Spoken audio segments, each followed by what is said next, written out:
5, 4.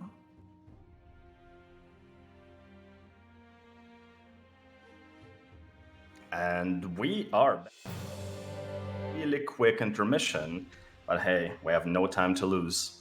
So our next run is Sekiro Shadows Die Twice, All Bosses and Mini-Bosses by Spacey. Spacey, how are you doing? I'm doing pretty good today. Feeling good. Good, are you ready for this run? I am ready. Alright then, let's get it. Good luck. All right, well, time will start as soon as I hit a new game here, so I'll count us down in 3, 2, 1, start time. So this is Sekiro, Shadows Die Twice. I am SpaceyL1. The L stands for Lunderscore. So immediately to start out the game, we don't have our sword. And just like in real life, if you don't have your sword, you can't sprint. So instead of sprinting, we are just going to be hopping here. We'll kick off here. Good. And one thing you may not know about this game, or may know about this game, is it is a stealth game. So for the very first tutorial mission, we are going to be sneaking our way past some of these guards here. Just sneaking past. They don't know we're here. It's all good. Type quietly, chat. Make sure they don't see us. And then we're going to go rescue Kuro here in through this window. And this is going to get us our healing item, which we are going to try not to use. But we have to do this. And then we're supposed to unlock the door here, which is locked from the inside for whatever reason. But we're just going to go right back out the window. And then we're going to go fight our first mini-boss. There are a lot of mini-bosses in this run. Most of them very quick. In this case, we're basically just going to be hitting him until he parries us. And then reacting to what he does. Or when he does an attack like that can't be parried. And I'm just going to be trying to push him towards where I want to go. So that he dies like that. And so the way you kill enemies in this game is, like, bosses and mini-bosses have red circles above their health. When you either deplete their posture or their health, you can get a death blow that takes one of those circles away. And then different bosses need different amounts of circles to kill, basically.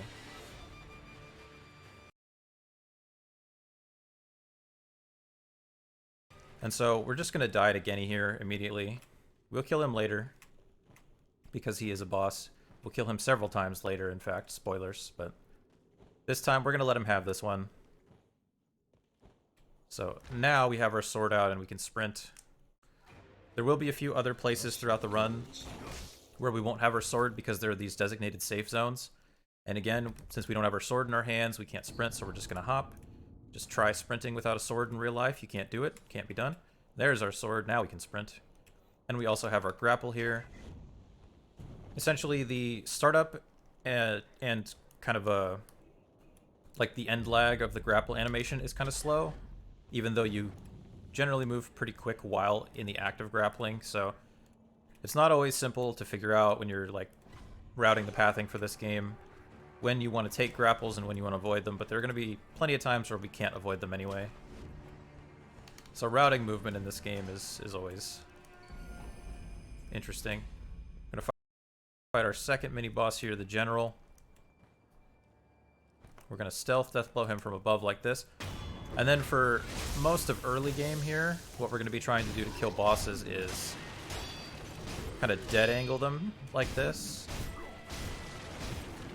Because when enemies parry and also when you parry, you don't take full posture damage. So if they just block us, then they still take full posture damage. But if they parry us, which is the bright flash and the louder clink sound, then they only take 25% posture damage. And the same for us when we parry enemies. So in general, we're going to be trying to avoid them parrying us because that slows us down. We also have a posture bar. We can also get guard broken. That's mostly not going to matter in this run because as long as you parry an attack, no matter how full your posture is, you can't get guard broken. So we're just going to not miss parries and therefore not die. So for this boss, we're mostly just going to circle around him. Watch out for his grabs. He has some attacks that we can parry, but we're mostly not going to be parrying them because the animation for parrying one of his attacks is like a really long slide back animation that is generally slower than just dodging, even though it does posture damage. With some exceptions. Now we're coming up to the hardest skip in the run already, so hopefully that goes well. There's definitely a mechanic in this game that people think is the most broken, which we'll get to later, but in my view, the most broken mechanic in this game is actually the jumping. We will see why, hopefully. I'm going to attempt this until I die, basically. If I die, then I will just go the casual way, sort of. The old way, you could think of it. Let's see.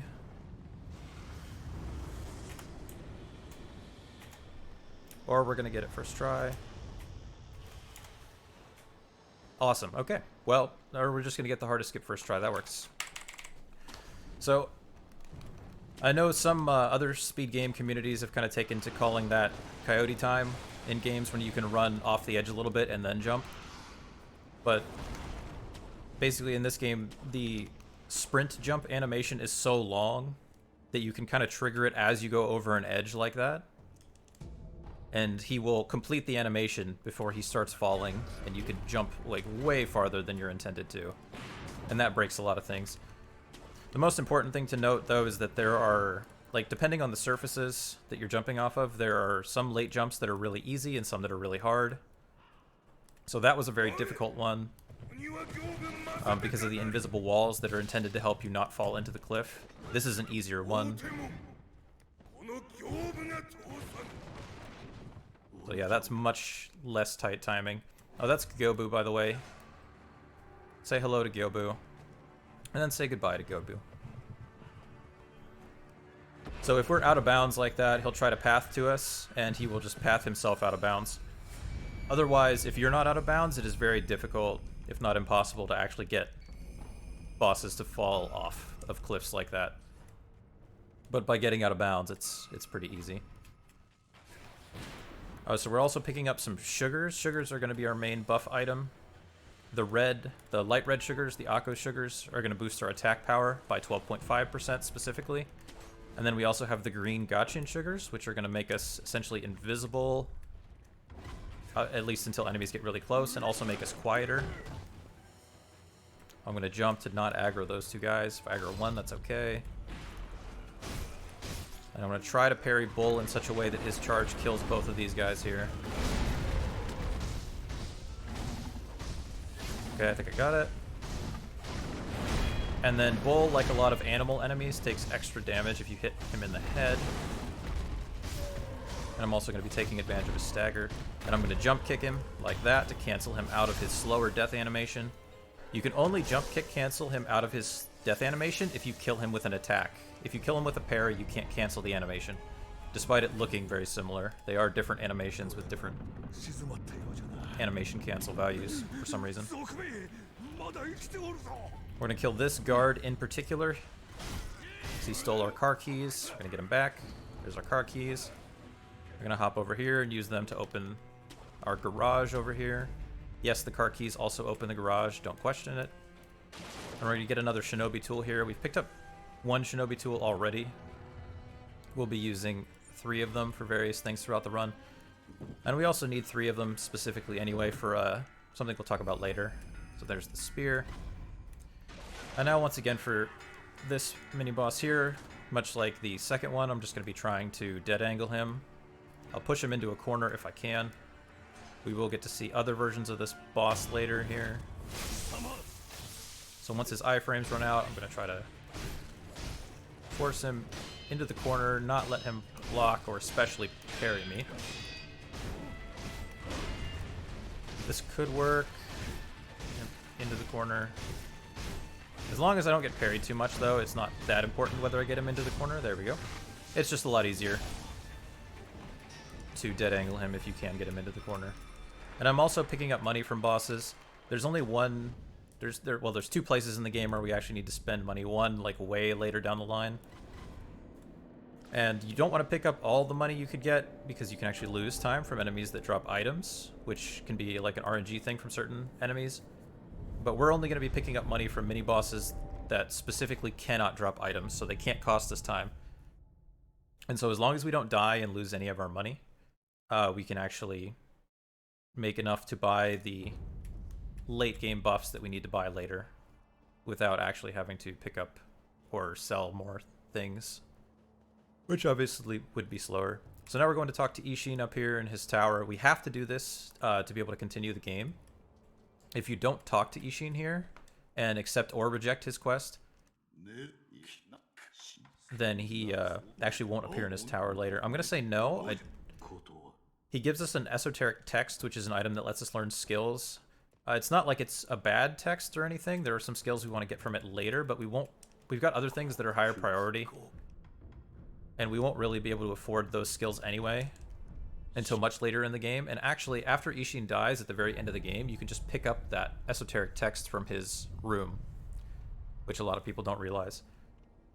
But interestingly, with Ishin there, if you do accept his quest, he won't go to his tower unless you complete it. So that's one of those dialogue trees in this game where you can just accidentally screw your whole run if you mess up the dialogue tree. So that's fun. But, you know, just pay a little bit of attention. So now we're going to equip these 3 here, and equipping 3 shinobi tools is going to give us another esoteric text. And then we also got one from Sculptor here for getting 1 skill point. Enemies also give experience in this game, which we can use to learn skills. But we're not going to learn skills just yet. We're just going to buy a bunch of spirit emblems, which are used to power our special abilities. Spirit emblems get more expensive as you continue the game, so we want to buy all that we might need right here. And normally you can actually skip that in real runs as long as you don't die, but for a marathon run we're just going to go ahead and equip that. There we go. Just buy all of them here. So now we're going to Snake Eyes. Snake Eyes, kind of a difficult fight casually. Kind of a difficult fight in the speedrun too, because we're going to do it without killing or stealthing from this guard below us here. So to help us do that, we're going to try to use some camera manipulation. So we're going to look at him. Stealth here, use our sugar. And then once his bar starts to fill up red, we're going to look at him again real quick. There we go. Seems good. And then we don't want her to grab because every time she grabs, we have to react to it because we can't stagger her out of her. And then he just sees me here. I might get shot. Okay, he missed. Doesn't matter either way. So enemies in this game, as in a lot of From games actually, if they're in camera or like not in camera, like not in frame, they have different animation patterns. So basically if enemies aren't in frame, they won't do a lot of their detailed like idle animations just to save like resources, basically system resources. So in that case, if you don't look at him at all, instead of doing his look around animation that he'll do when he gets suspicious of you normally, he won't do it, so he'll just be stuck staring straight at us and he'll see us sooner. But if we look at him strategically, then he does start that animation and turn away from us, and then it actually takes him longer to see us because he's looking for us. So we're picking up another sugar here. It's the Yasha sugar. The Yasha sugar, like the Akko's, buffs our attack power, but this time by 25%, but cuts our maximum HP in half, our current maximum HP. And that's relevant for later, that it cuts our maximum specifically. We'll talk about it later. Oh yeah, we're gonna kill this guy. This guy's supposed to be easy. It's just supposed to be harder to get to him, but we just did some slick parkour off that branch. There's like a bunch of ways to get to this guy without doing the intended way, though. None of them are terribly difficult. But there are a lot of things in the game, basically, that damage you or heal you based on your current maximum HP. So you heal less when your maximum HP is lower. You also take less fall damage when your maximum HP is lower. And then there's another specific buffing item that's going to come into play way later in the run that we will wait to talk about. So we're going to do a bunch of menuing here. We've held off. Unlike the other Souls games, the game does not keep running when you are in the menu here, and that means we have to really optimize our menuing. You have to think about, you have to kind of save your menuing until you can do a bunch of it all at once, ideally, since you're losing time every time you open the menu. Then we're going to skip Orin over there for now. We're going to come back to her later. In general, the way the routing in this run is going to work is we're going to target bosses first, because bosses give us attack power, which boosts our damage, obviously. And mini-bosses only give us beads most of the time, which we can use to boost our maximum health, but we're just not going to this entire run. We'll do the entire run at base health. We're going to do a little skip there. It's probably not intended if you look at the geometry of the tree there, but they don't care that much if you get over here. It just skips like crawling under the house. Not a big deal.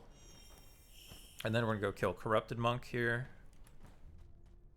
So we're going to sneak up behind her again because this is a stealth game. We're being very sneaky.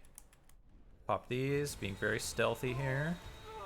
Alright, she hasn't seen us. She doesn't know we're here. She has no idea. Must have been the wind. Pop that, and then jump, and there we go.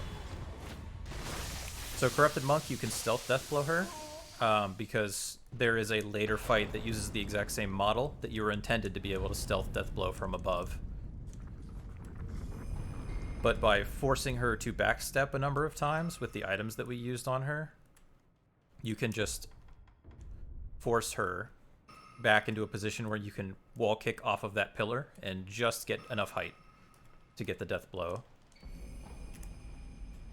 Normally I would warp back here with the idol, but RTA, we're just going to run back.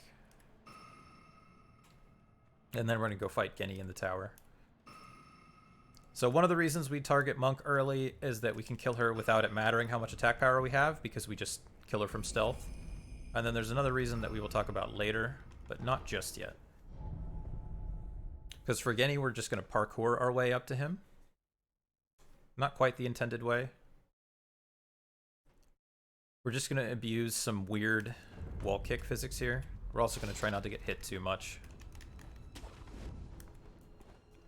And the grappling up this tower is a bit annoying as well, because you have to make sure you select the proper grapple point and time your grapple presses correctly.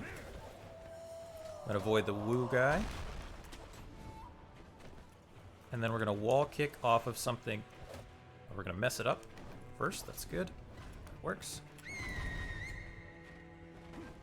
We're going to wall kick off of something behind us and then like somehow flip in the direction of the thing we're kicking off of. Because physics. And we're going to bait him into the corner here. And then I do have to time and angle my attacks correctly here. But it's not terribly difficult with some practice. And then obviously avoid his bow and arrow if he does that. So this is what we're going to do for the first two phases. For phase 3, he's going to teleport himself out of the corner, which is very smart phase mechanic on his part. Alright, and Tomoe no Kamenari, Misete Yaru. We're going to use our first Yasha. We're going to immediately flip around, which will cause him to miss us. And then we hope for lightnings. Okay, we got one lightning. That's not the lightning we would like to get, but that's fine. Now we hope he does a second lightning. He's definitely not guaranteed. Very rarely you can get no lightnings, which is very slow. Okay, there we go. And that's Genny. So the lightning reversals, the game tells you you need to block mid-air to be able to send them back. I wonder if at some older point in development that was actually required, but you don't actually have to block it. You can just jump up and take it right in the face if you want. Which is good because we actually can't block mid-air yet, although we will get that eventually. And you do get a different animation for blocking it mid-air and then sending it back. The lightning reversals are something that are going to come into play later too. At first, we just got to do a bunch of dialogue. So you may notice I'm skipping through dialogue faster than you can casually. We discovered pretty late into this like relatively speaking, into this game's lifespan that if you turn off subtitles specifically, like you have to have subtitles off, then if you start cancel dialogue, it counts that dialogue as read. Normally, if you have subtitles on and you start cancel dialogue, it counts it as unread, so when you talk to the character again, you have to restart the dialogue, so you can't like skip ahead with start. But now we can, and it saves like almost a minute over the course of these long runs. It's a really, really nice find that it took us a long time to figure out. So now we just have to go talk to Ishin in his tower.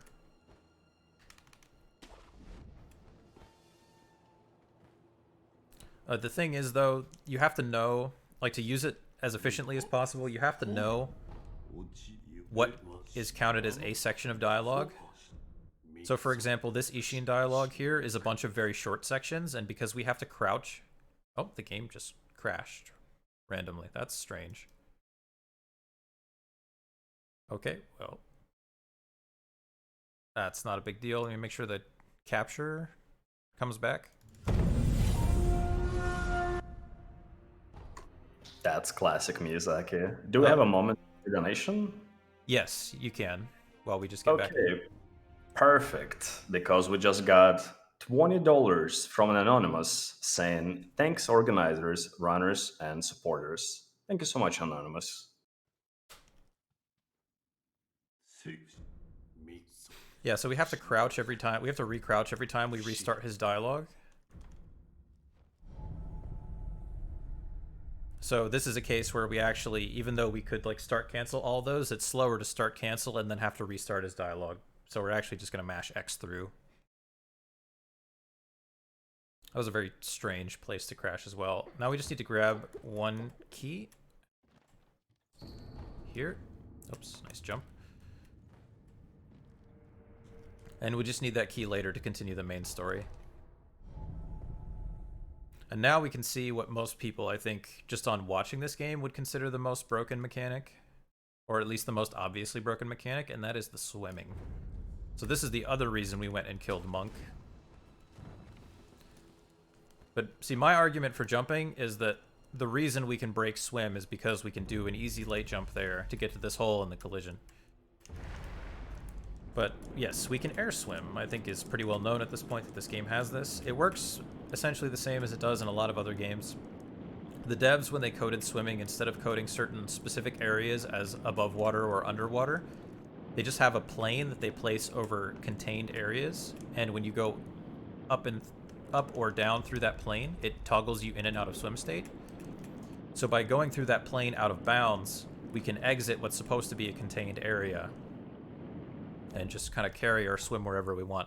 There are some caveats, though. If the game detects you swimming in an area where you did not get your air swim, it will instant kill you, no matter how many revives or anything like that you have. It will just full kill you. So we have to get around that. One of the ways we get around that is by surfacing and then like re-diving out of bounds like we did there. And then the other way is by quitting close to collision, which is the second thing that we did there, which will cause us to reload in, and then the game thinks our swim state originated where we loaded in. There is one other way to avoid that effect, but it is very complicated and doesn't come up in the run. And then so we're just going to have ourselves a nice little swim through Senpo here. We're going to say hi to Robert. I know Robert is the son. I'm still going to call this guy Robert. They could both be named Robert, okay? Fight me. Unlike what we're going to do with Robert here. Sir? There we go. Goodbye, friend. That is the intended strat. He's supposed to fall off, so I'm calling that intended. Glitchless run preserved. We're going to hop up here. We're going to go visit the Senpo Zoo. It's a very small zoo. It just has one giraffe. He's down here. And then we're going to do a quit out abuse, which is fun. Okay. Hello, giraffe. 2, 3. Try to not get hit by the fire giraffes.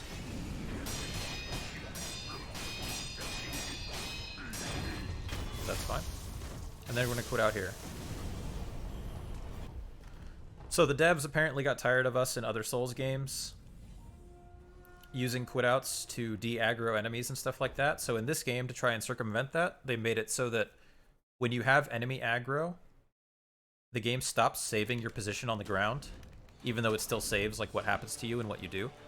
So we can actually abuse that by deliberately holding aggro and then using a quit out to warp us back to a place we already were, which helps in a few areas with routing in places where we would otherwise have to go like way out of our way in order to get something. Then we're gonna sugar past these guys. So the upcoming boss is monkeys. Monkeys are supposed to be a puzzle boss. We're gonna do the puzzle equivalent of just flipping the board over because we're just gonna be invisible, which is gonna make the solution a lot simpler, but I'll try to explain it as we go.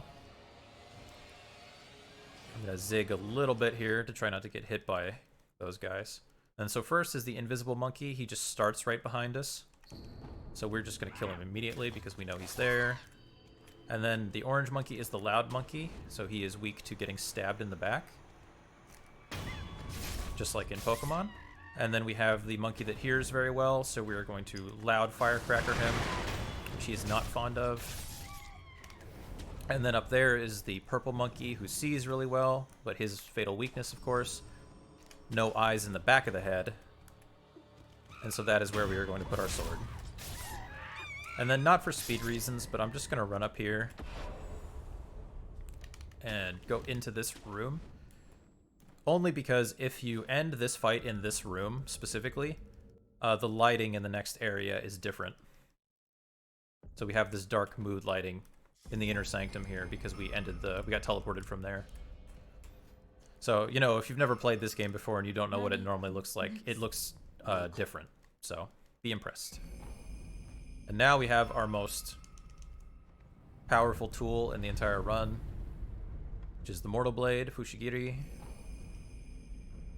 And then we're going to get some skills that are going to let us break things with it. Basically, we want maximum spirit emblems, and then we want to be able to jump while we are using combat arts, which is what our Mortal Blade is counted as. And you're immediately going to see why this is strong. But for one thing, being able to jump while you're using the Mortal Blade helps us like reposition, gives us a lot of opportunities where we can jump to dodge attacks and then also get an attack in.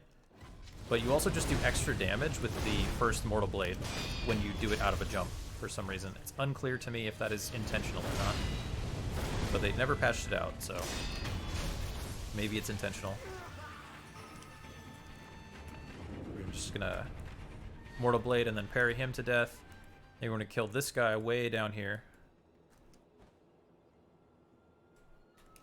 And then we're gonna try to kill all of these guys and get full damage with a single Mortal Blade. Okay, we got it. Then we're gonna jump back and Firecracker. That covers everything he can do. And then we're gonna push him towards this wall here because we're gonna do another quit out abuse. So the game would have saved my position on the ground right there, right when it counted him as dead. But because we were up against the wall, it couldn't save our position. So we can use that to quit out warp back up to the top of the building, which is a little bit faster, even RTA, because quit outs are fairly quick in this game. But IGT, it's a lot faster. Like IGT, your next fastest option would be to idle out. It's quite a bit faster than the idle animation. And now we just have a lot of running. So we can do donations here for sure if you have any deck. If we don't, then I can definitely fill the time. Oh, it's okay. First of all, I love the monkeys, boss. Thank you. But secondly, I have two things to say, actually. First of all, once we reach $2,000 in total in donations, we have a surprise for you. I'm not going to tell you what that surprise is because Wolfie will get upset. But secondly, I really want to remind everyone, why are we here in the first place and why are we doing this in the first place? So, for example, 1 in 6 children worldwide are out of school, missing out on critical learning. Education gives children the tools to help fight poverty and diseases. Every child deserves a chance at an education to secure their future in this world. You can help give children and education in the future by donating during the Speed Souls charity marathon. So all of the donations are really, really appreciated, and they're going to the right place. You can be sure of it. Yeah, so this is a really dangerous area, so I grabbed an idol there. We can very easily die and have to run back. Like normally it'd be like 2 or 3 minutes. Because if you get shot over a cliff, you just full die no matter how many revives you have. So I'm going to take some safety idols. I'm also going to do the safer low route. Normally in runs I would do the riskier route, which is about 5 seconds faster. But in a marathon setting, I would rather just not die. So we're going to go down here. Because the top route, in addition to being riskier, is also, like, you really have to manage both your movement and your camera angle really well. Because just like I mentioned before, how camera affects AI behavior, when you look at the guys with your camera there will affect by at least a little bit, sometimes a lot, when exactly their gun cycles are. So we're going to take that idol for safety too. So those are both safety idols. We're past the most dangerous though, which is good. Now we got our second giraffe here. Got a cracker, going to jump behind him. Going to jump and follow him. Okay, stay up here. And then I can just do 2 jumping mortal blades from behind him. Okay. I tried to make sure that I outranged him, that's fine. Normally he would just die with the second mortal blade there, but I got a half hit because of my distance, because I just wanted to make sure that he didn't hit me. Because it's important to keep in mind throughout this run, even as we get to higher, or even as we get higher level and go back to lower level areas, we aren't upgrading our health, so pretty much throughout the entire run we can get absolutely demolished if we get hit by anything that we're not intending to get hit by. We're gonna grab more Yashas here. We're gonna hope that this fish isn't a jerk, and he wasn't. That's good. We're gonna jump up here. I'm gonna grab an idol before Ape as well. The big strat with Ape in phase 1 is that he has 2 staggers, and if you know what you're doing, you can trigger the first stagger, then the second stagger, and then only do enough poise damage, not posture damage, but poise damage, which is separate. Only do enough poise damage to where you almost trigger the final stagger, but then let him kind of recover, and then hit him again, and you will immediately get another stagger. However, if the fight goes well, we won't even have to do that, because waiting like that is slow. So we'll only have to do that strat if we screw up somehow. So we're going to run up. Hello friend, firecracker. Jumping mortal blade. Try to space to get head hits here. 2, firecracker. Firecrackers also do posture damage to beast type enemies, which Ape is one, in addition to just staggering. So I threw firecrackers there. You notice it didn't actually stagger him the second time, but it still did damage. I'm going to heal up real quick because it'll let me go for a faster strat here on this fight. I'm just going to position myself very specifically. And then we'll see what pattern. This is a newer strat to me, so I'm not super consistent at it, but I will go for it because it looks cool. Got it, good. One more.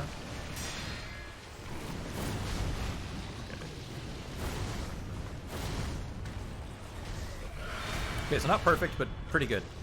So basically, people more familiar with this game probably know you can hit his neck hole and do extra damage when you stagger him, but there are actually certain animations where you can hit his neck hole with the Mortal Blade because it's got a giant hitbox.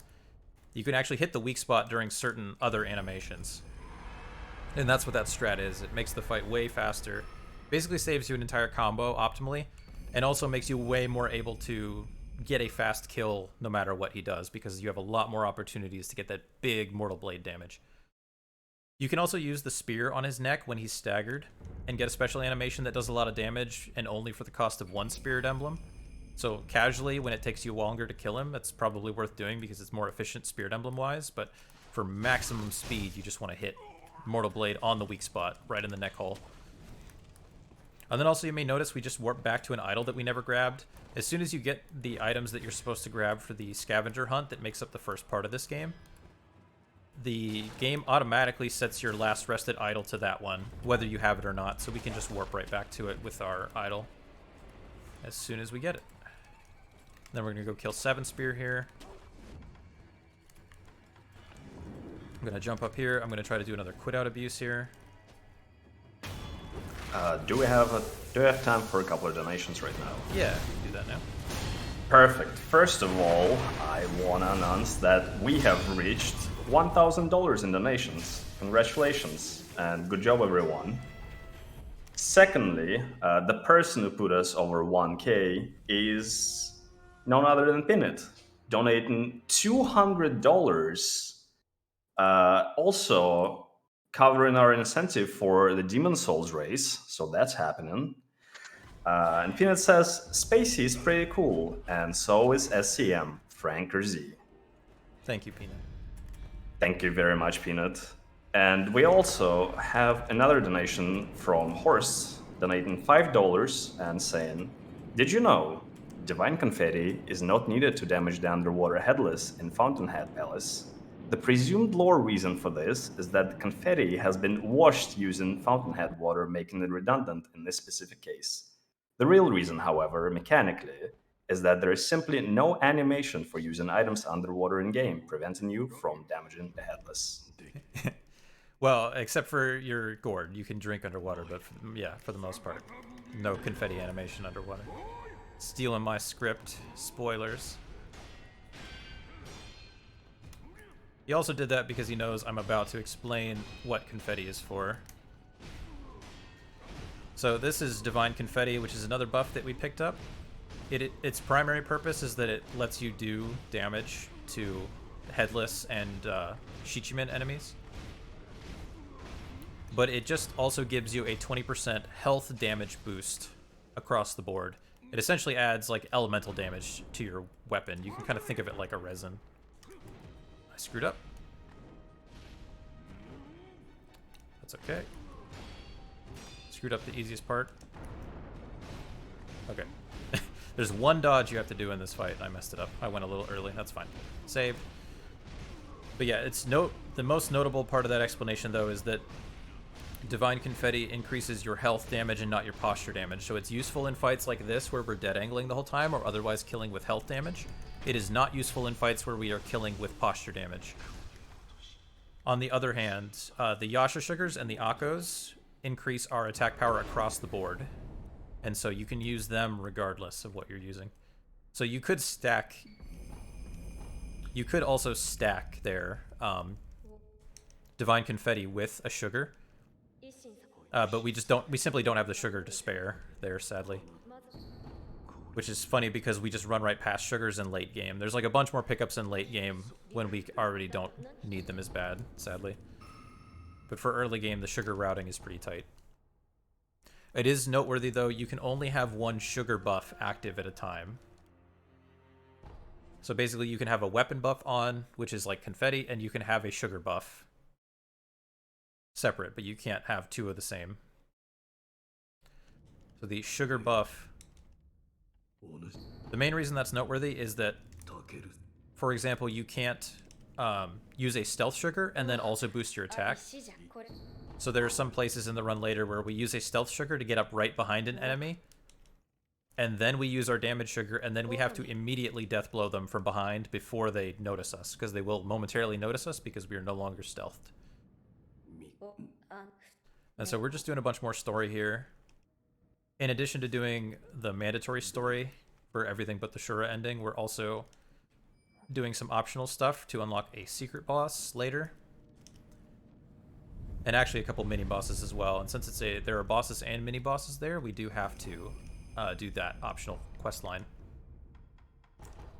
Nice menuing. Okay, and then we go to Fountainhead finally. So now that we did our scavenger hunt, we can get to Fountainhead. We're going to fight the second monk here. And I mentioned that you're intended to be able to stealth death blow her from above in one of her phases. That is second phase, but we also have a way of doing it in first phase. but it is pretty finicky. Because basically you have to hit an invisible target. So it may take me a few tries, but it's fine because we can just quit out and retry. So we're going to very carefully jump across these vines here, or these trees here, so that she doesn't spawn in. And there we go. But there she is. Even though she's invisible, she is actually there. She's just hidden. And then this is the intended phase 2 skip, which is why all this is possible. We're going to wait till her head explodes. And we're going to sugar. Mortal Blade during this brief vulnerable window. 1, 2, 3, 4, and dodge, jump, Mortal Blade, dodge, Firecracker, Mortal Blade. And I only jump behind her there on the last Mortal Blade so that I'm pushing her towards the door as I kill her. Saves a little bit of time. The other thing I'll note is that at the beginning of phase 2, before I jumped up to the tree, I hit her once with an R1. The damage on that doesn't matter, it's just that it's possible to jump too soon. If you jump too soon, she actually won't go into her phase 2 until you come back down. So I just do one attack there. It doesn't even need to hit her. I just do one attack to make sure I don't jump too early. That's all that is. Not a critical part of the strat or anything. Then we're going to sneak through. Deck, did you find this? I feel like you actually found this. No, actually I didn't. Someone else did. I just recorded a more or less decent video for everyone to use. Yeah, so I learned this from Deck as well, so very cool that he's in the call right now. But yeah, and then It's a really cool skip, yeah. Yeah. And then we can just sneak past the fish there, because the fish, much like the snake, is like, rather than operating like a normal NPC with tracking and stuff, he just has set attacks that hit specific places. And so we could just basically swim through a blind spot where he can't possibly hit us. And we don't lose very much time doing that. So now we're going to go back behind here. We're going to kill that guy who was kicking footballs at us. Oh, essentially, you're supposed to have to run through the whole long area, but instead with that skip, we just swim through the water, which you're not supposed to be able to do because of Maguire here. And then we just go through the entire area from behind instead to get the mini-bosses and the items that we want. I'm also going to confetti here. I don't actually need confetti for this boss. I need it for the boss after, but I can confetti here, and that way it... Basically, because of pathing, it saves us a tiny bit of time. Because otherwise I would have to confetti just while standing still, whereas if I do it earlier, I can confetti while walking. And the confetti lasts for a full minute, unlike the sugar buffs, which only last 30 seconds, so we can use it way ahead of time. Now here's the underwater headless that Horst was talking about. So we don't need this confetti to damage him, but the confetti does do extra damage still. And we are killing this one with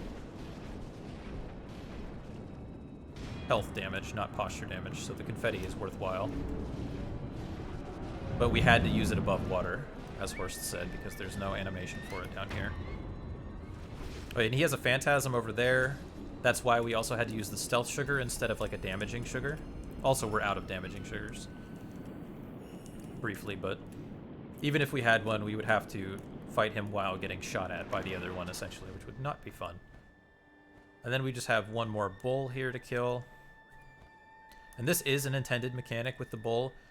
If you spook the bull with firecrackers from stealth, then the bull will actually instantly go into his charge animation, and then provided he hits a wall with that charge, you get a small window to briefly... a small window to just insta-kill it, basically.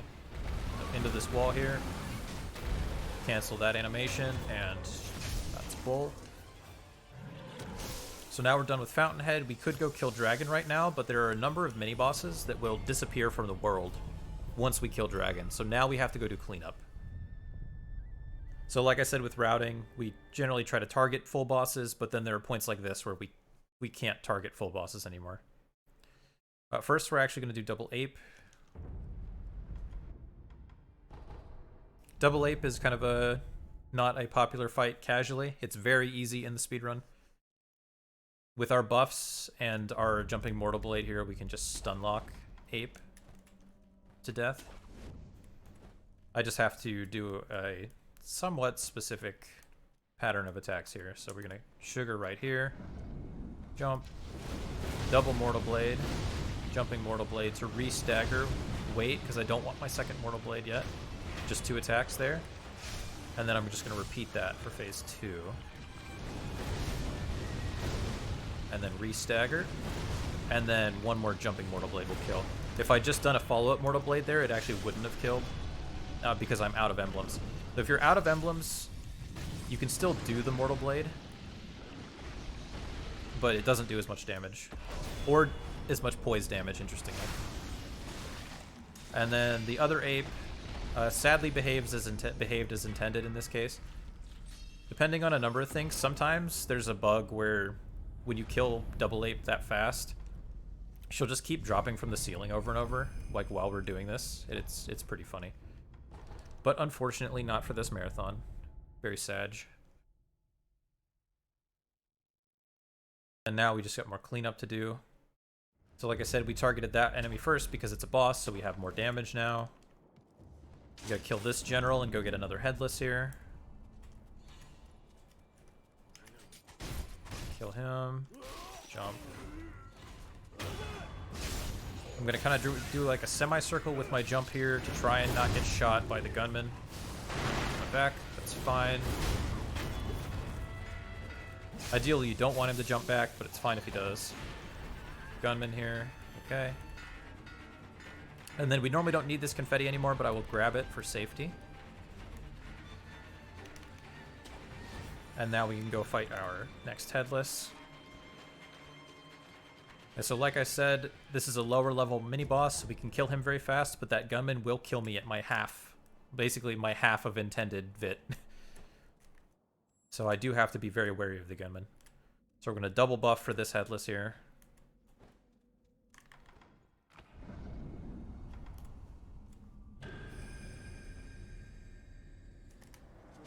Pay attention to what he does. It's fine. He's going to teleport. That's annoying, but fine. So when he teleports, I'll try to do his grab, which we can abuse. I will explain how the grab works after the fight. So we're going to bait and try to bait another grab. There we go. So that we can circle around him here for phase 2 as well. So the way the grab works is that he will only initiate it if he is behind you. However, the initial grab animation has no hitbox. That's very important to note. And then he will creep towards you with his hand out until he gets within range. And then when he gets within range, he will perform another check to see if he is still facing your back or not. If he is not facing your back, he will do a whiffed grab animation like that, and there will not be any hitbox to the grab at all. You can just wail on him like that. And so that's what we did deliberately there. Is we turned around to bait the grab, and then we turned back towards him to force the whiffed grab animation, which lets us get a ton of free hits and also outposition him. We just do some... This is some dialogue for the secret ending here. The important thing, though, to note about the grab is that if he does detect that he's still facing your back, then you will get the perilous attack symbol or the danger symbol. And then once the danger symbol appears, it has an active grab box. And that grab box does not check if it is facing your back or not. So once that... so basically the attack is completely safe until you see that symbol, but once you see that symbol, it doesn't matter where you're facing, you just have to get away from it because it will kill you. And that's essentially how that attack works. So we moved a little bit here before we quit out. We're just quitting out to advance the world state. Technically RTA, I should be sitting at the idols, it'd be a little bit faster, but I'm just quitting out because it's what I'm used to. And there's a cool little strat there too, where we walk outside of the safe zone with our sword stowed and then quit out, and then we load back in with our sword out, so it just skips the sword animation, which I think is cool. And now we gotta kill another underwater headless. So this one we are gonna kill with posture damage, not with health damage, so we don't use a confetti here. Because it literally would not speed up the fight. It's slow attack. Second follow-up, which I also didn't want. It's fine though. And we just have to dodge away again. And we just circle around him. The underwater headless basically just have 2 attacks and then the grab, and then their ranged attack. So they're like off-putting to fight at first because underwater movement and combat is kind of clunky, but they're not actually that hard to learn. Then we're gonna grab this sugar here. We shouldn't need it, but just for safety. But again, just to give an idea of normally like how you're just overloaded on sugars in the late game, is that like normally even that one right there, we would just run right past it. Even though it's literally just the time to pick it up that you would be wasting. Do we have a moment for a quick donation? 1 second, yeah. Okay. So we're just gonna spear here. Gonna jump. Firecracker, jump. Double Mortal Blade will kill. The spear just forces him out of his, like, oh no, I just got stabbed animation. That's why we spear pull him there. Now we can do a donation. All right, perfect. So we have $2.22 from Vider donating towards Bloodborne BL4 No Buff Garmin, saying, did you know that prior to the invention of the Zamboni machine, the manual resurfacing of the ice sheet required 3 or 4 workers and took over 1 hour to complete?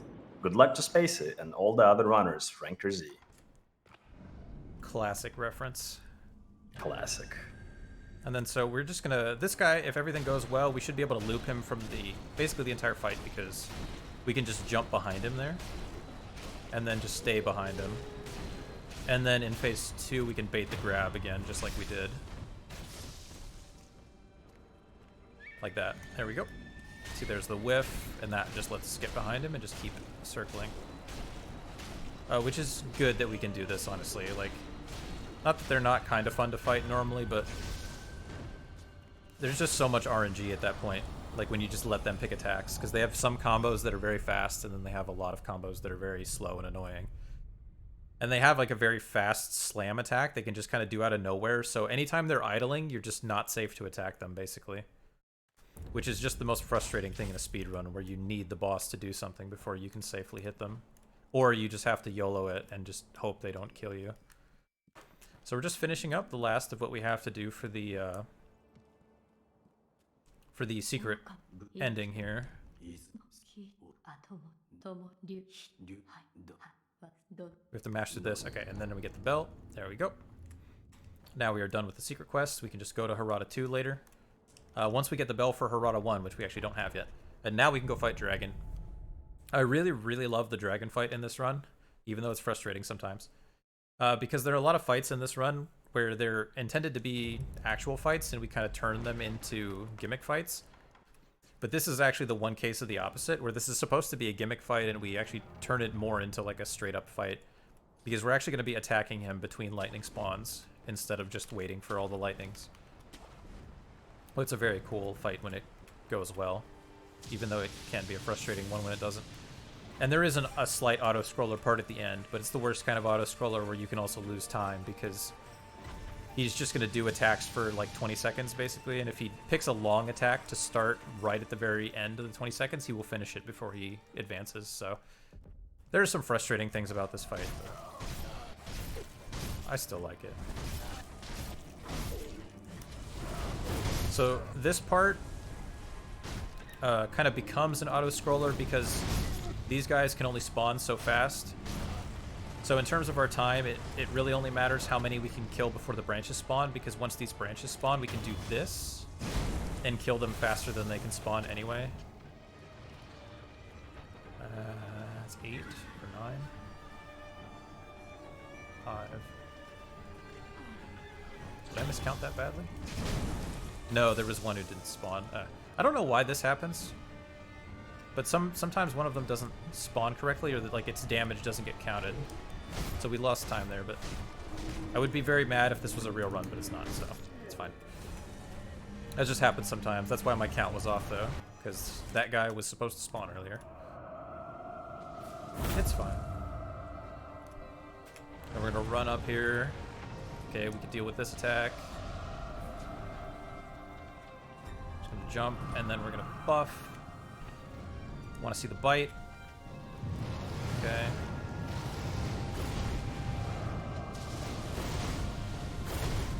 Perfect.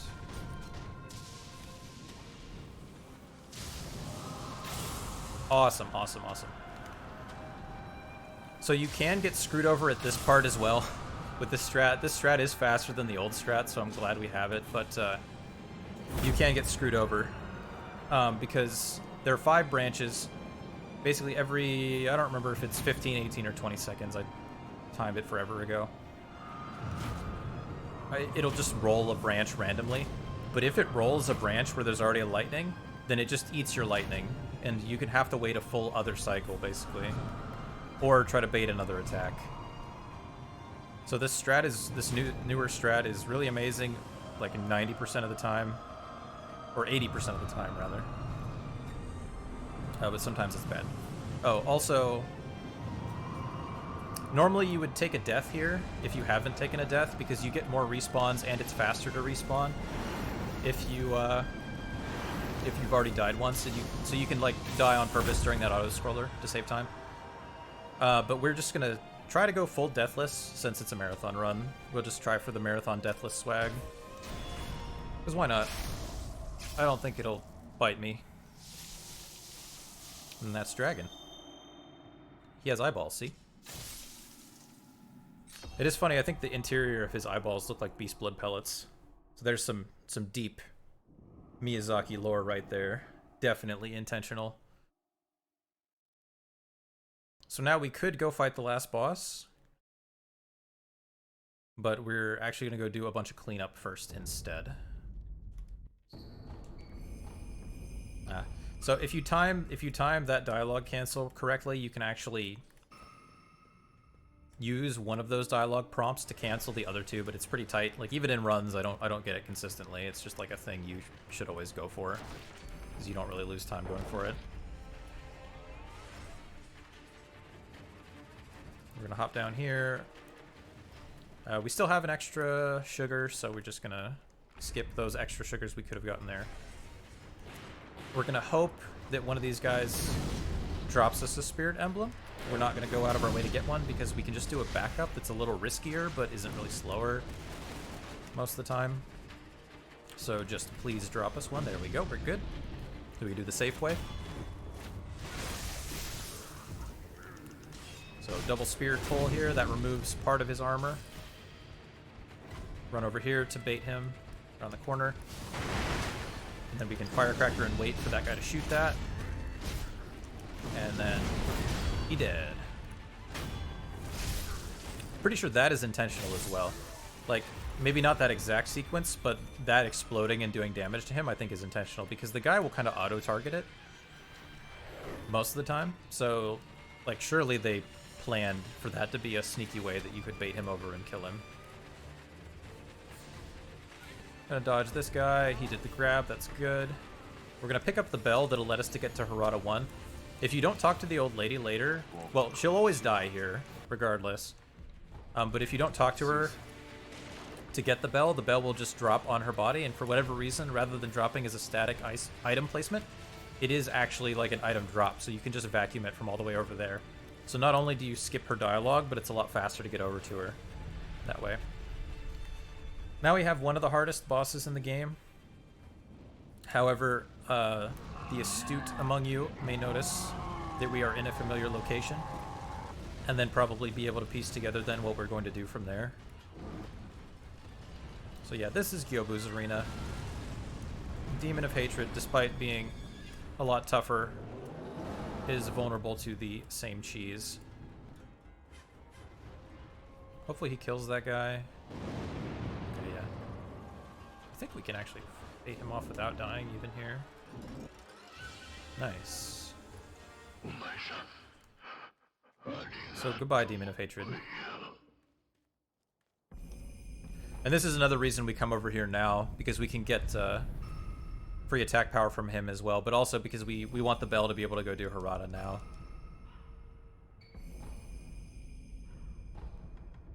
And now we just grab a few more skills. So now we are getting Mikiri counter for the very first time in the entire run.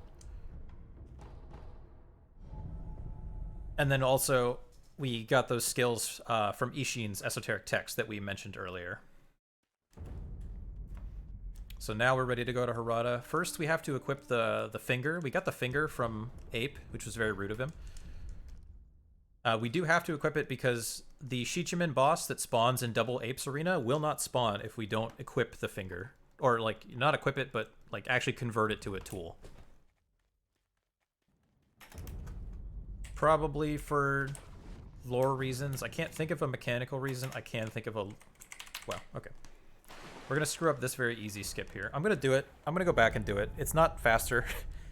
I mean, it's faster if you get it first try. It's not faster to do it second try, but we're doing really well on time here. I'm going to do it because I like it. If I fail it again, I might be forced to just skip it. The skip's actually not that hard, but... This is a quick out of bounds here. There we go. That should work. Slide off this collision here into this gap, and now we have air swim. Again.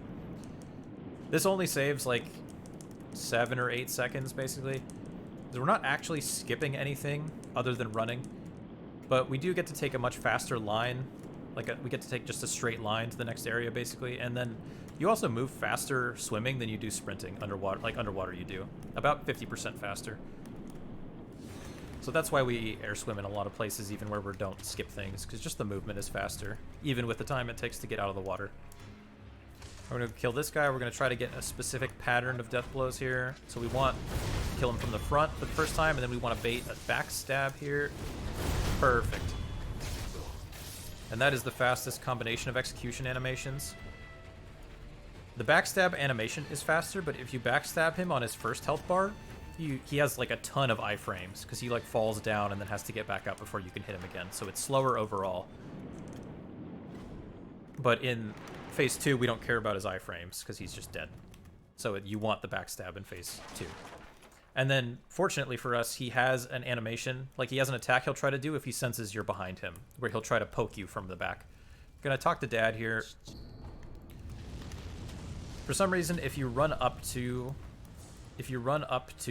Owl there and then mash the dialogue button out of sprint, Sekiro will not put his sword away. Whereas if you take your time doing it, he will put his sword away before he talks to him. And then that saves us both the put away animation and the, like, take it back out animation. So just run right up in Dad's face and mash. And it is helpful. So this is the low-level version of Harada, by the way. That's why we just demolished that guy. And why we will demolish the first drunkard here. Or the second drunkard, I guess. There are 4 drunkards. I don't know why. I think Drunkard, unironically, is a really good boss and has, like, some of the most intricate design of the mini-bosses, even though people hate him for a lot of reasons that I don't always disagree with. But that's still, they put him in the game 4 times. But I love this game, honestly, but still. So, yeah, we can actually backstab him with our sugar there if we use our stealth. Then we jump into this corner, try to get him to come towards us. Firecracker. Careful of the ads. And there we go. And now, similarly, Butterfly, we're also just going to stomp. If you don't have the attack power to just stomp Butterfly, you can kind of just stay in her face and pressure her, and actually even keep her from doing her illusions most of the time. But we don't have to bother with any of that in this case because we're so high level and we have attack power buffs. So the only thing that matters for this fight is her opener. And you can respond to every opener, but some are a little bit faster than others. Some are definitely harder than others when you're learning.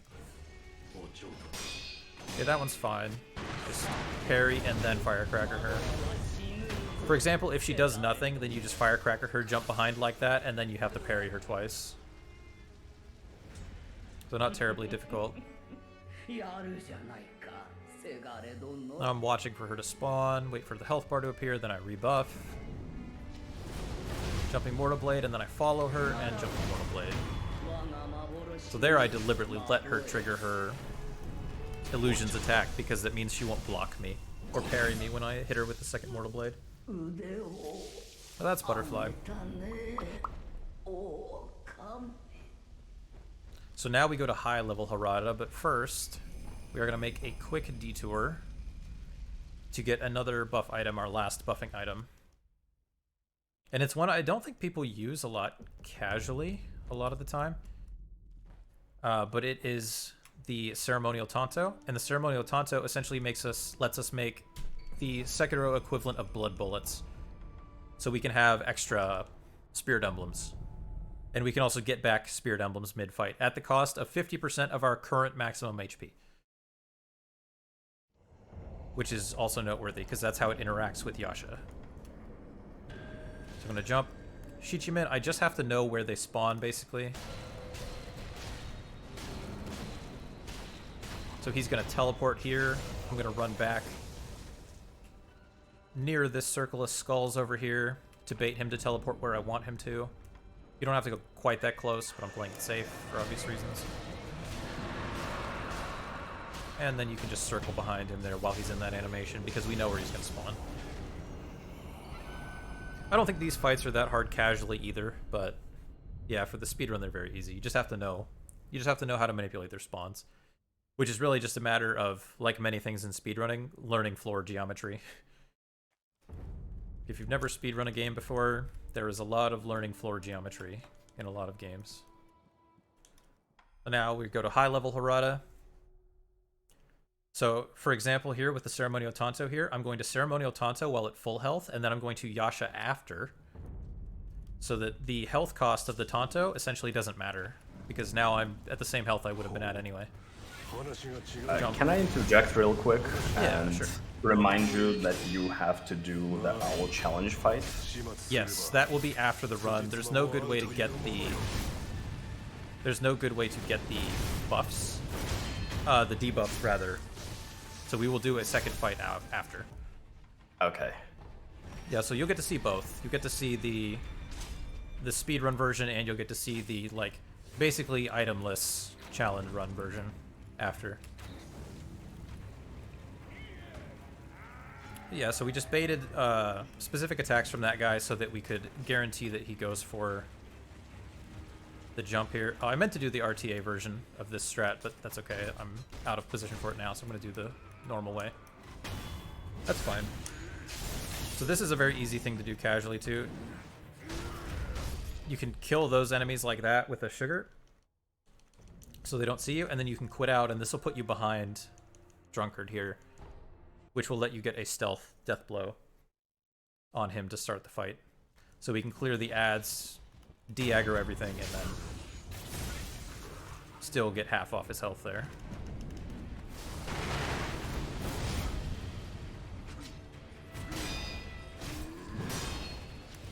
Double Mortal Blade. There we go, finish the fight. So exactly how you do that fight, though, depends on what attacks he gives you. Most of the time, it's 3 Mortal Blades and then 3 normal attacks or parries. So now we're going to see Speedrun Owl here. For Speedrun Owl, we're going to use our buffs. We're going to sugar here, and then get our dagger out for in-between phases. Jumping Mortal Blade, another Jumping Mortal Blade, because we have the time. And we get extra damage that way. Follow him. Another parry, we're good. Jump. Try to dead angle him with both of these. We only got one, that's fine. Get more emblems. Parry. Try to dead angle this one too, and then that's fine. Finish the fight. Nice. So if you land all 4 of those Mortal Blades dead angle, then he just insta-dies in phase 2. But that's not the worst if you miss 1. If you miss 2, it gets annoying. But missing 1's not the end of the world. But yeah, you may have noticed there that when I have the Yasha and then use the Ceremonial Tonto, it only takes half of my Yasha to health, basically. I sat down a little too early there. It's fine. So that's what I mean about the synergy of decreasing our max health. And then we also have a skill that gives us a little bit of health back every death blow, and so we can use that to get enough health to Ceremonial Tonto mid-fight, which lets us just spam the heck out of our Mortal Blade in the really long fights. So now we're almost done with the run. We're coming to one of my favorite parts of the run. This is the Ashina Castle boss rush, and this section just kind of encapsulates everything I love about this run. we're just gonna run all the way down this tower, and we're just gonna kill like a ton of bosses and mini bosses. Well, a ton of mini bosses on our way down, and then like one big boss fight that happens to be my favorite at the very end.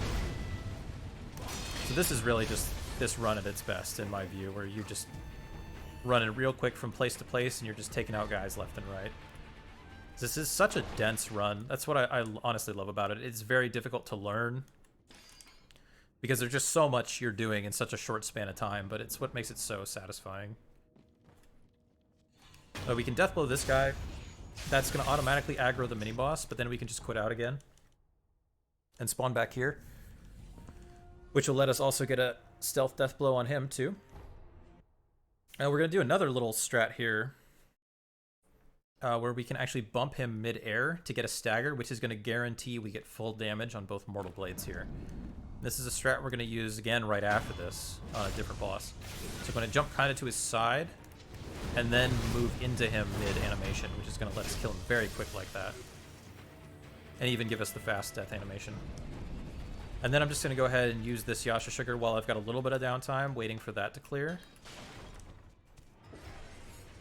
And hopefully this guy doesn't kill us. Would be sad to lose our Deathless Run to this guy. He can sometimes just kill you out of iframes. And then we jump behind. 1, and then 2, 3. Ideally we want a backstab. Obviously I lost more time going for the backstab than I saved by getting the backstab death animation there, but I went for it. And then so now we've got a fight with an ad. We're going to try to kill the boss and not the ad, basically.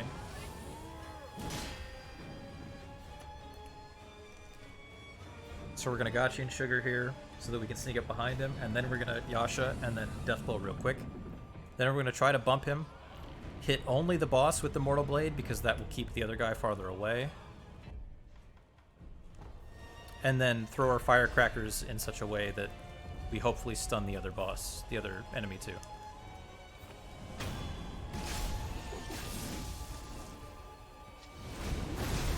Okay, so we're gonna free aim over there. That's fine. Nice. Cool. So it's not, that fight doesn't always go the same, but it does, you should always be able to do it consistently if you get the, nice. As long as you get that bump there. Because if you do the bump, then it forces the boss, the 7 Spear, into a specific animation where he kind of like regains his stance. Whereas otherwise there is a chance that he'll do an attack that actually comes out faster than he gets staggered by your firecrackers. And it just makes the fight a whole mess, potentially, if you get that attack. So really cool strat there. So we're going to double buff. Instantly heal, which will force the thrust here. Mortal Blade, Mortal Blade.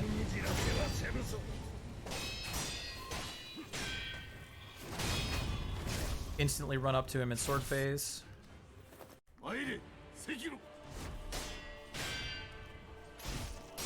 Double Mortal Blade if he gives us that. Just kill him there. Buff. Dodge. Tonto, jump. Jump back, please. Good. Make sure we dead angle him with that, otherwise he can parry and kill us. Lightning. Parry. Hit. And then we want to space this. It's not safe. Okay. So the second Mortal Blade wouldn't have killed him there, and when you're that close and you hit him with the second Mortal Blade, he can instantly para and kill you. Any cause in chat, please?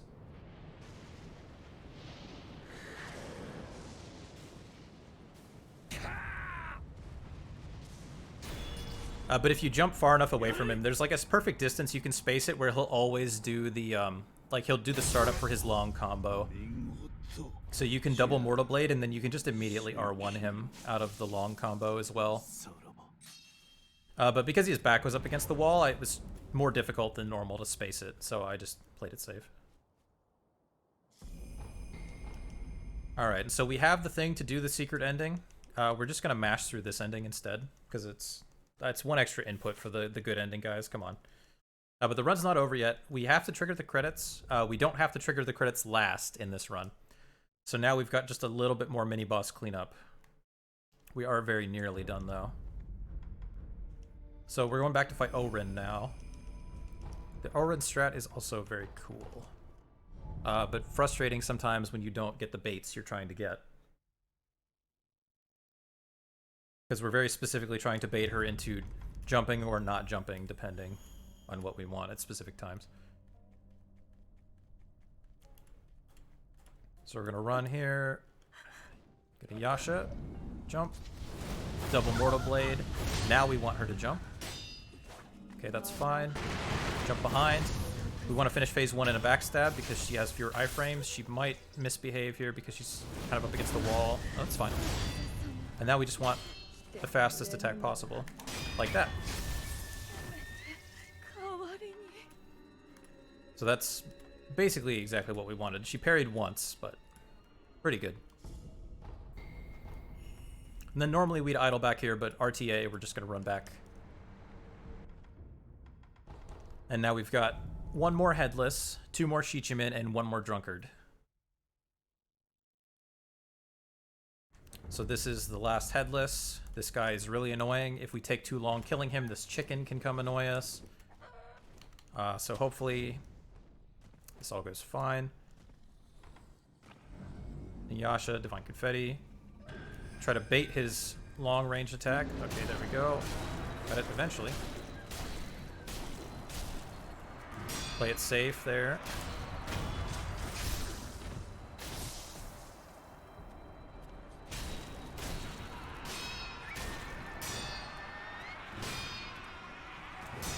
Okay. We just really don't want him to teleport, because he usually doesn't teleport, and you obviously just lose time from not being able to hit him. So cool. We got last Drunkard here. The strat for this Drunkard is also very cool. So we're going to Yasha here. Slide up. Kill his monkeys, except for 1. And then we kill the last monkey mid-death blow with a shuriken. Firecracker in case he stomps. Nice, and then we idle back.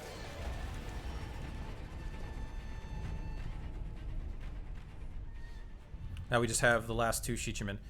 So they work the same. The second the very last Shichimin actually does have some difficult things about him, but we'll get to that. We just turn around immediately. The only thing about this Shichimin is that we're going to use a shuriken to cancel him out of a current animation sooner, because he regens posture while he's in this animation. So it actually does make us take an extra hit to kill him if we don't shuriken him there. And we can shuriken him midair anyway, so it's not slower. Saves us a hit just from taking him out of that animation. And then 7 hits this time because he's not in that animation, even without the shuriken. 6, 7. And now the last Shichimin, this, for some reason, is the only Shichimin that you can aerial death blow. But in order to aerial death blow him, you have to get him to stop doing a certain animation, but without hitting him. And to do that, we have to do some weirdly specific pathing. I don't know why it works, I just know that it does. So we're going to jump over here. We're going to use our confetti, walk past this point. We're going to walk a little bit, jump, and then run, and then hit him from here. And that makes you able to death blow him. Pretty consistent at it now that I have like a pretty good understanding of what will and won't work, but it can be really frustrating when you're learning the run to lose a ton of time right at the end. Time is going to be when we get an item pop up, because that's officially when he's dead. So get ready on time, and time.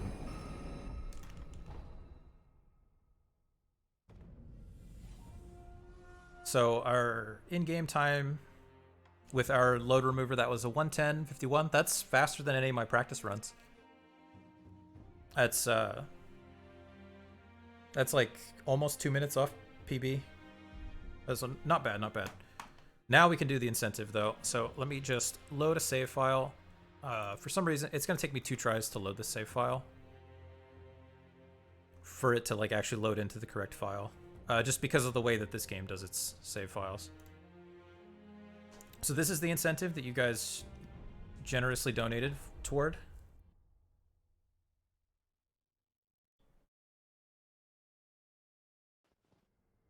So like I said, I have to reload now.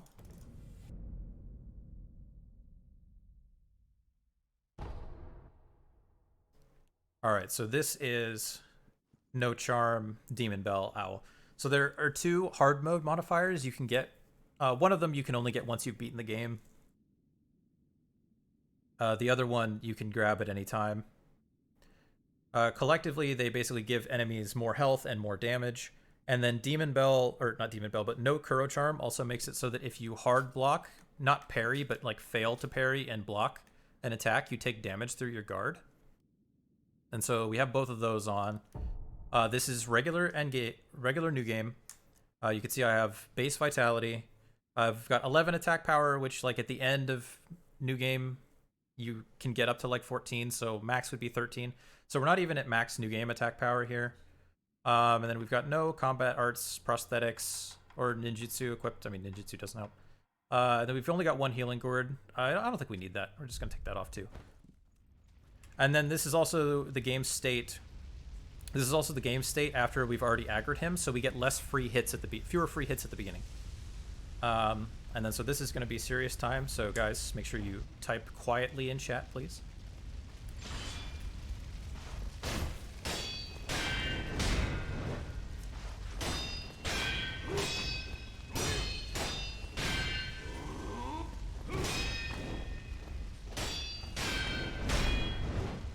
Be playing it very safe, obviously.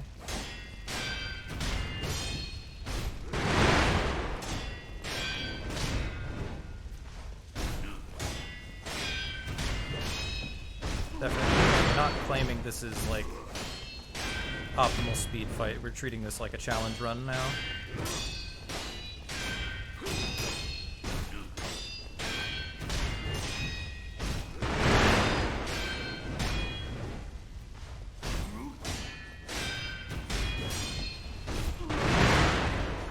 Optimally, I'd force him into the corner like this, but it's kind of risky because he can firecracker and not give me anywhere to go.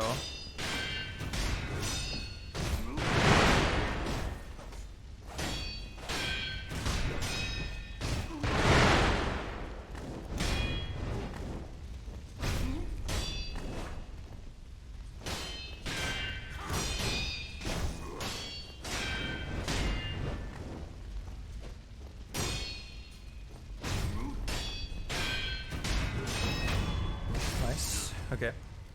These 2. Ah, missed my free hit there.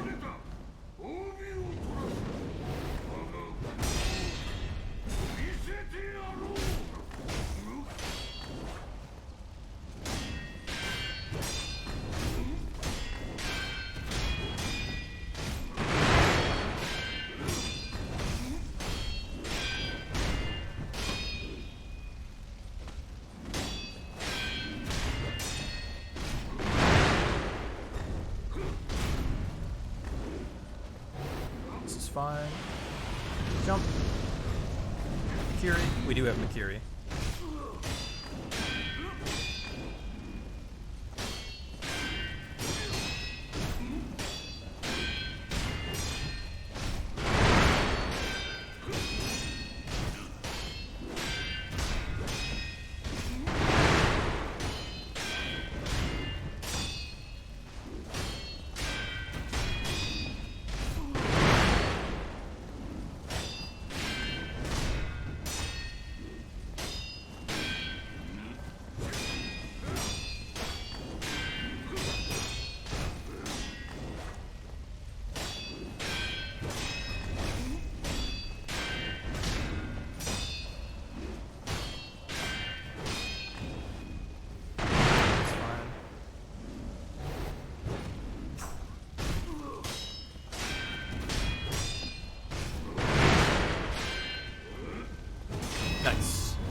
And that's charmless owl with no damage as well. So cool. So just to give you an idea, basically we can block, like if we block 2 attacks without parrying, we will get killed. And if we take any 1 hit, we will just instantly die, like without blocking or anything. But yeah, that's been me, guys. I hope I gave the marathon some time back. I hope everybody enjoyed the run. And see you guys later. Please donate. It's a great cause and a great event. I love all these guys. And that's it for me. What a fantastic run, Spacey. Thank you so much for this showcase. And thank you specifically for this owl fight. That was crazy. That was super great. But for now, get ready for the next race. We are going to have a Demon Souls race very, very soon, just after this intermission. So we'll be seeing you guys soon.